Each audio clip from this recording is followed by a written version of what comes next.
Hey, Algebra 2, welcome to the second day. Today's going to be a review because I think it was originally planned for Thursday to have a test. Just the expectation for these online tests.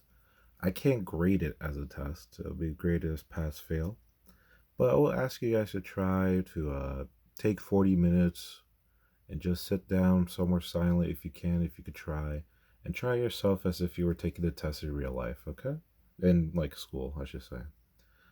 It just helps you learn a little bit better, and then I'm going to be checking it over a little bit more detailed than some of the homework. But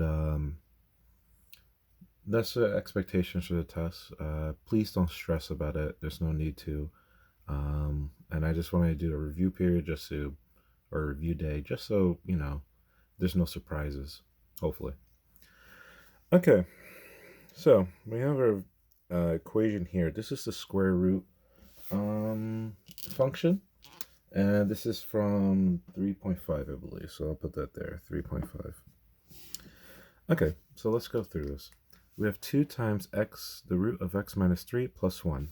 Now my h and k, my h in this case is going to be positive 3. You got to remember to flip the sign. And my k in this case is going to be positive 1. So what I'm first going to do is graph the base table. But here's something really important. And I'll draw it this time with the mistaken purpose. Okay, the square root is 0, 0, and then 0 times 2 is 0. The square root of 1 is 1. 1 times 2 is 2. My issue is here, negative 1 does not have a square root. And because it does not have a square root, or the square root's not real, I don't even include it into my solution. So I just completely erase that, and I'll just erase the whole thing. So if you want to put a special note for square roots,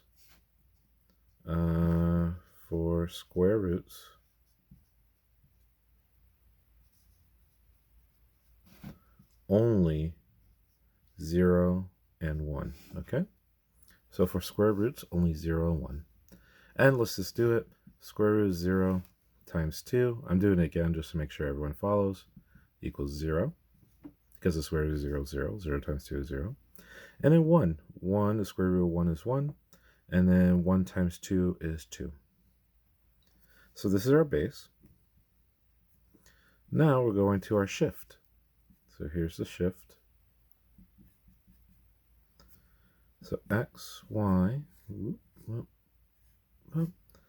so any h's I add to the x's. So z is 0, 1 is going to be 0 plus 3. 0 plus 3 is 3. 1 plus 3, that's 4. So my h's get added to my x's. And my k is going to be added to my y. So 0, k. So 0 plus 1 is 1. And then 2 plus 1 is 3. And that is my table. I'm going to leave you with graphing the points. I just want you to know the image should kind of look like this. It should look like 1, 2, 3, and 1 up, you have a point. And then at 4, you're at 3 points. So you should look like kind of like this. Like it's just coming from here. No continuation from the back. That's kind of important. Just going forward, okay? Because think about it. We can't put negative 1, so we can't go backwards in this case. Now I'm going to go over to the next problem. All right, we're on the next one. Still is 3.5. This time is a cube root, so root to the third power, or the cube power. So the third root. All right, so I'm going to make my base, and the base form is 3 cube root of x.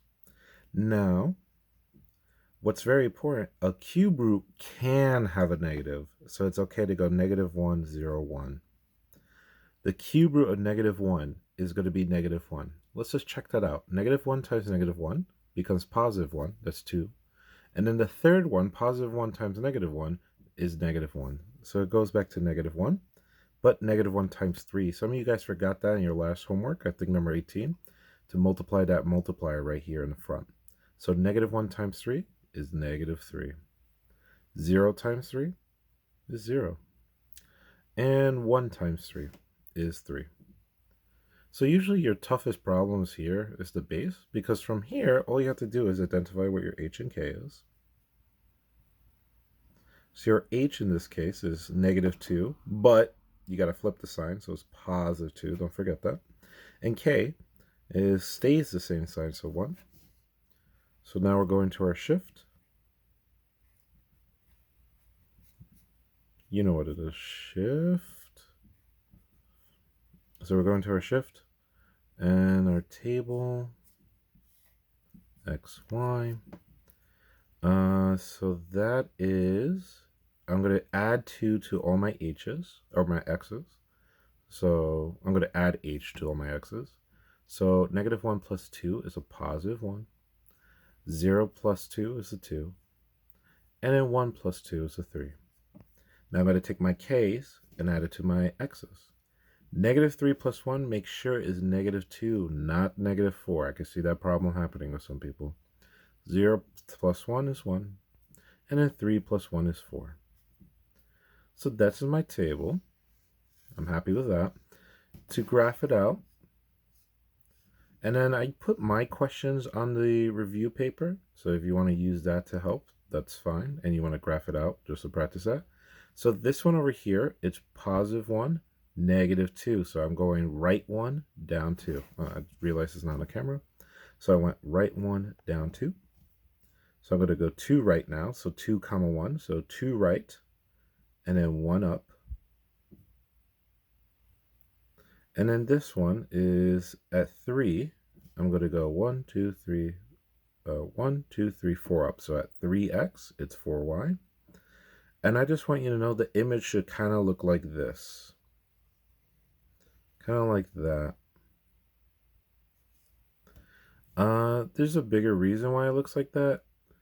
As much as you need to know why it looks like that, I don't really mind. What I really care about is the table. It's just a graph to visualize it. And then if you ever have to see this graph, you're like, oh, I know that's cube root or something like that. So we're going to go to the next one. And let me pause and erase, and we'll be right to the next one. Okay, now we're at 3.6. I put all 3 problems at once, so we'll do one problem at a time though. So first one's square root of x plus 2 equals 5. So notice how the square root of x is by itself, as in there's nothing inside the square root. Plus 2 is outside the square root. Because plus 2 is outside the square root, what we're going to do is that we're going to subtract 2 on both sides first to make sure the square root is by itself. So -2 minus 2, that happens to cross out. So I have the square root of x equaling 3. 5 minus 2 is 3. Now to get rid of the square root, I have to do what's the opposite of a square root. And what's opposite of a square root is squaring. So I'm going to do the second power. Why I do that to the second power? That allows me to cross out both the radical, which is that check mark thing, and the square. So x equals, and then I do 3 squares. So 3 times 3, 9. So my answer for this one is x equals 9. Next one, x plus 3, notice inside the root, -1 equals 7. So I'm going to do, again, get my square root by myself. I want to get the square root by itself. So I'm going to like box this out here. And I want to get this square root by itself. So before I could get it by itself, I need to do +1 on both sides. So I got the square root of x plus 3 equals 7 plus 1 in this case is 8. Now I want to get rid of the square root symbol, the radical. So I'm going to have to do a square, or raise it to the second power. That allows me to cross this off. So now I'm left with x plus 3. The inside stays exactly intact because they got canceled out, so they don't get affected. Equals 8 squared. 8 squared is 64. 8 times 8 is 64.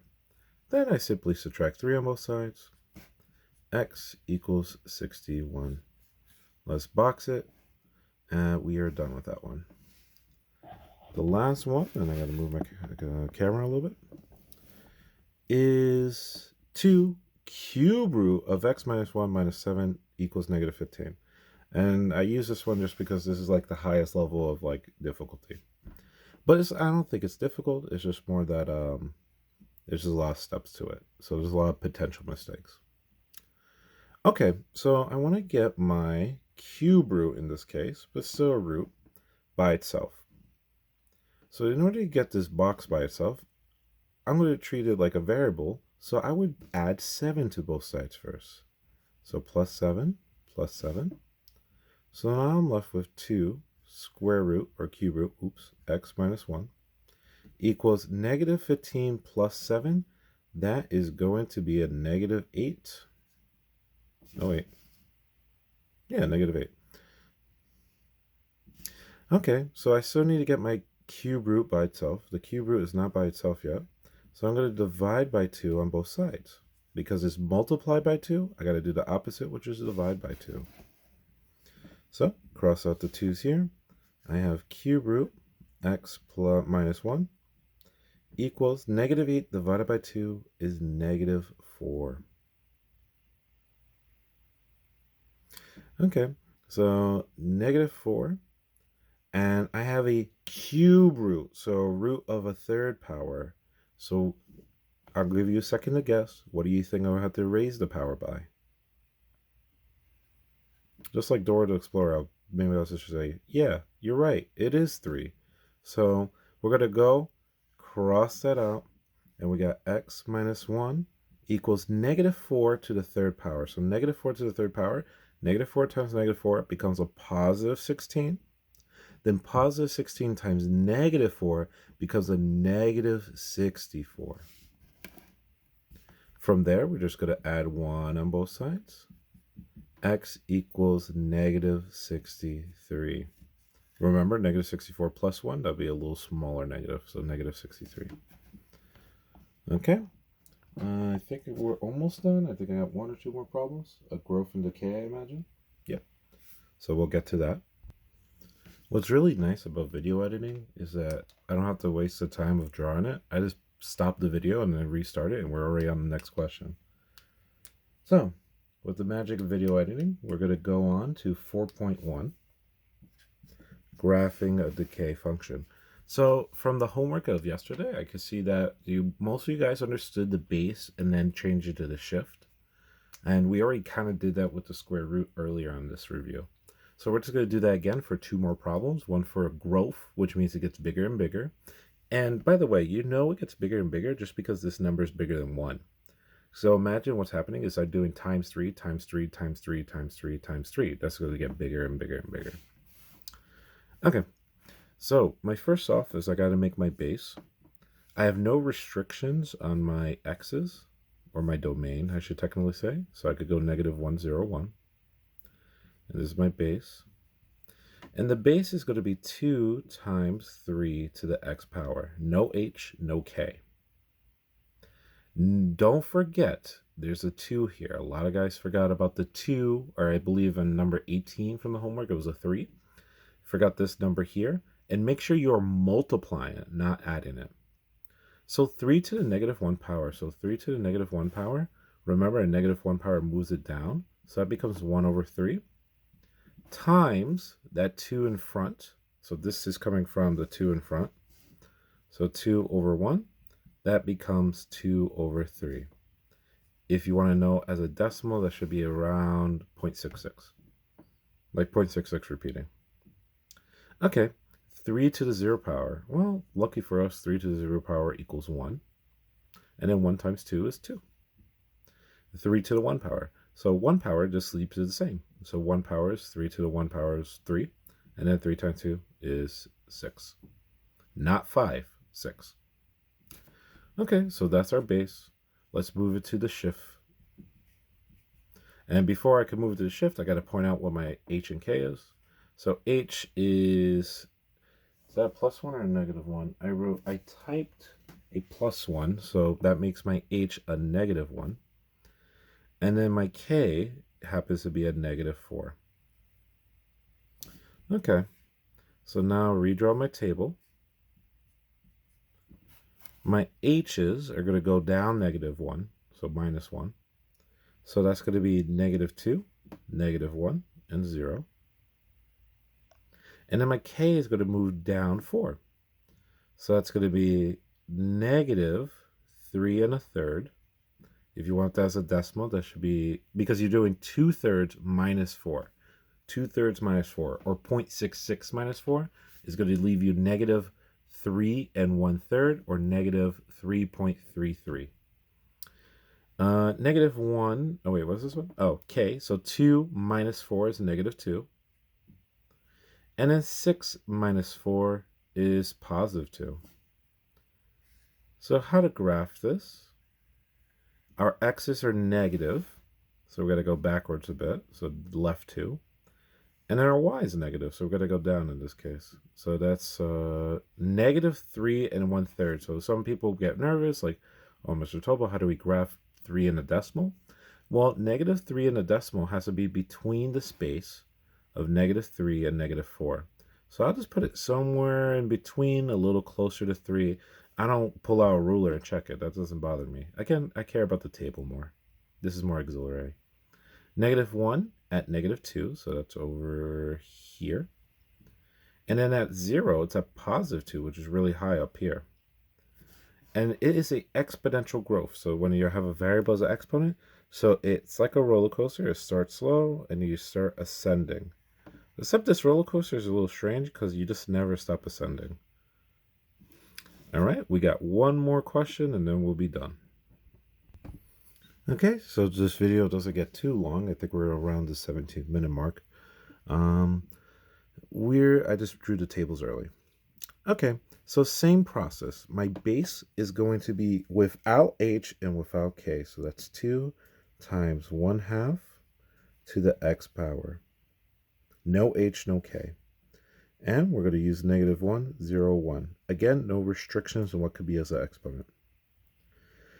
Okay, so -1, and you do a negative exponent to a fraction, you flip the fraction.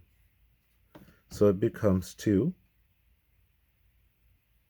And then we have that 2 in front, so we can't forget that guy. So 2 times 2 is 4. So 2 times 2 is 4. So that one is 4. Anything to the 0 power is 1. So 1/2 to the 0 power is 1. And then 1 times 2 is 2. And then it's 1, so it's to the 1 power. So it stays a half. And I'm timesing it by 2 over 1, because 2 over 1 is a whole number. Well, that's 2 over 2, which simplifies to a whole number 1. So this is going to be 1. Nice, clean numbers. Not always going to happen like that, but it is nice when that happens. Okay, so let me identify my h and my k before I get to the shift. It's x minus 1. I got to remember to flip the h, so it's a +1 or a +1. And that seems like a +3 to me. All right, so I add h's to all my x's. So that's going to be 0, 1, and 2. And I'm going to add my k's to my y's. So 4 plus 3 is 7. 2 plus 3 is 5. And 1 plus 3 is 4. As a graph, when x equals 0, it is 7 high. 7. So you have your first point here, right here. And then shift 1, you went down 5. And then shift another one, you go down to 4. It's going to look like this. This is the opposite of the previous. The growth is the decay. So this decay right here flattens out. So this is the end of the roller coaster, if anything. All right, I hope this little video helped. And use it step by step to try the problem that I give you. You could use the same paper if you want to print out the whole thing and write my steps as I write it, so then you have something to work on the paper itself. Otherwise, I'm pretty proud of the guys who handed in their homework. Please make sure to hand it in on time. Otherwise, have a wonderful day, and please find time to relax and keep your hands washed and keep your social distance.